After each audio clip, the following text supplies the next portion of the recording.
They scrubbed it. Hours after BTS walked away from the 2027 Grammys, the Recording Academy's own YouTube channel deleted two of the most watched stages it's ever posted. Dynamite and Butter, gone. Set to private. Error pages where years of views used to live. And no, that's not a rumor spinning through the fandom. It's something ARMY watched happen in real time, within a day of the boycott statement. The Academy's people called it routine licensing. But once you line up the actual dates, routine's the one thing this can't be. To see why this hit like a slap, rewind exactly one day. On July 29, all 7 members posted the same statement at the same moment. They wouldn't submit their record-breaking album or any of its music for the 69th Grammy Awards. And the reason wasn't sour grapes over a loss. It was a brand new category the Academy had unveiled just weeks earlier, Best Asian Pop Music Performance, and BTS were telling the biggest awards body on earth they refused to be filed under it. They said they wanted their music heard for what it is, not sorted by region or language. The Academy's CEO answered fast, said he was saddened but respected the decision, and insisted the category was meant to expand recognition, never to divide. Except the fine print undercuts the pitch. That category shuts out anything that isn't sung mostly in an Asian language, so a mostly English lead single like Swim, a song that had already topped the Billboard Hot 100, was shut out of the very box supposedly built to honor them. So the world's biggest group looked at a shiny new door with their name on it, saw a cage, and refused to walk through. The Academy could have absorbed that quietly. Instead, within hours, the historical footage started disappearing. Coincidence or message? That was the setup. Here's the twist that broke containment. When fans demanded answers, the Academy's line was that the takedowns were just expired usage deals, that Grammy performances only stay licensed for about a year. Call it the master licensing expiration clause, the boilerplate reason every network gives when a clip quietly dies. Nothing personal, just paperwork. And these weren't buried clips nobody watched. Depending on which tally you trust, some reporting put the Dynamite stage alone north of 60 million, while other counts pushed the two performances past 100 million combined. Either way, they sat among the most watched videos the Recording Academy's channel has ever posted, which makes the next number the one the routine story can't survive. Dynamite was performed in 2021, and it was still streaming 5 years later. Butter had been live more than 4.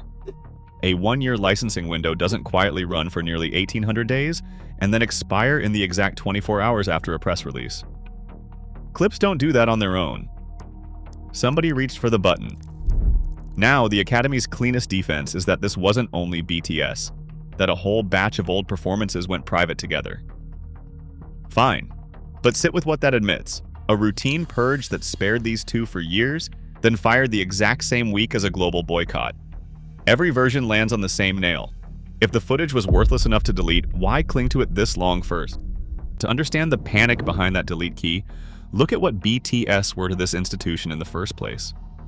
For years, the Academy handed BTS the stage, the global audience, the ratings bump, and handed them nothing on the main ballot. 5 nominations, 0 wins. And now, the moment BTS stop feeding that machine, a specialized side category appears, and the old footage goes dark. Here's what that new category actually does, stripped of the polite language. You build a separate side stage for international acts, a room with their name on the door, and in the very same move, you steer them away from the room where album and record of the year get decided. That's Selective Category Isolation and Voting Dilution. And the fine print seals it. Asian language work gets funneled toward the new Asian pop lane. English language work by those same artists still has to climb the old general field wall. 2 doors, and neither one opens onto the main prize. Now factor in who's actually voting. A body of more than 13,000 members, where Asian and Pacific Islander voters are a small fraction of the room. A dedicated lane isn't more shots at the top. It's an off-ramp before you ever get there. That's the friction fans smelled instantly. The category wasn't the honor it was dressed up as. It was a container. Which is exactly the leverage the Academy misjudged, because look at what BTS command in 2026. A run spanning more than 80 shows across 34 cities and 23 countries. The halftime slot at the FIFA World Cup final, in front of a global audience no awards telecast on Earth can touch. Chart-topping albums and sold-out stadiums at a scale legacy institutions can only rent for one night a year. So when they deleted those clips, they were betting an artist still needs a golden gramophone to prove they matter. The traffic said otherwise. The instant the official versions vanished, fans poured onto BTS's own channels and HYBE's platforms to watch the exact same stages. The audience didn't disappear. It just relocated, off the Academy's turf, onto the group's own. Here's the trade the Academy never priced honestly. For a decade, the Grammys leaned on BTS for the youth eyeballs and the worldwide buzz their broadcast couldn't generate alone, while handing the group nothing that counted. That's broadcast rating asymmetry. One side supplied the global reach, the other kept the recognition, and only one of them could afford to walk. And this is exactly what every legacy gatekeeper keeps underestimating about ARMY. This isn't a passive audience that complains once and scrolls on. It's a global, self-organizing network that documents, timestamps, and builds the receipts faster than any institution can draft a press release. Because the bond the Academy tried to file into a side category was built on something no committee can vote on and no delete key can erase. Years of 7 artists refusing to treat their own fandom as a market to be managed. You can privatize a video.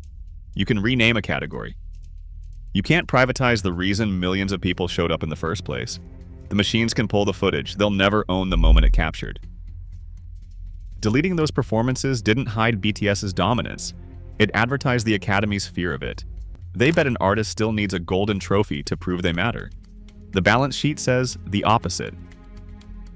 So here's the question worth arguing under this video. Did the Grammys just torch their own credibility, or hand BTS a wound that never closes?